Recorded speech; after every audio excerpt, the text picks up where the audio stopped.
कळंब येथे हत्या झालेल्या महिला प्रकरणामध्ये 2 आरोपी अटक करण्यात आलेले आहेत।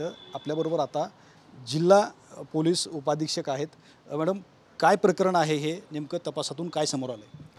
हे प्रकरण ॲक्च्युली अनैतिक संबंध व पैशाची मागणीवरून झालेलं आहे।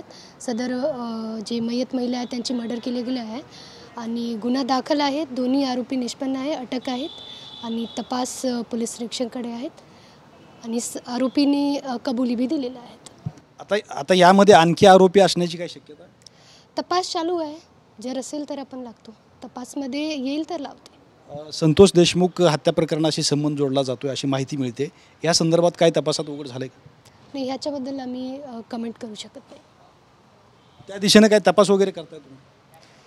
तपास अजून चालू आहे। आपण तपासमध्ये काय काय करता येतील हे सांगू शकत नाही, म्हणजे तपास पूर्णपणे आणि निष्पक्षपणे केला जाईल हे सांगू शकतो। तुम्हाला डबल विचारण्याचं कारण हे आहे की अंजली दमनिया जे आहेत सामाजिक कार्यकर्त्या, त्यांनी पण असा दावा केला आहे की हीच महिला आहे की संतोष देशमुखांना अडकवण्याचं कट कारस्थान होतं। हे सखोल तपास केला जाईल हे मी सांगू शकतात। बाकी ह्या बीडचे लिंक आहे की नाही आहे ह्याच्याबद्दल कमेंट करू शकत नाही। आता हे आरोपी जे आहेत त्यांना न्यायालयासमोर कधी सादर?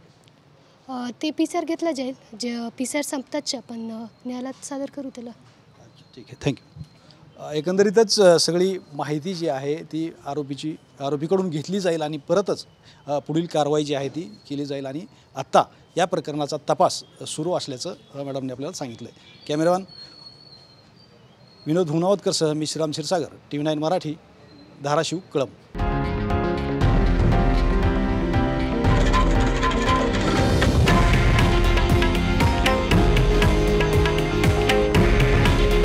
हे आहे देशातील नंबर 1 न्यूज नेटवर्क आणि आपण पाहत आहात TV9 मराठी।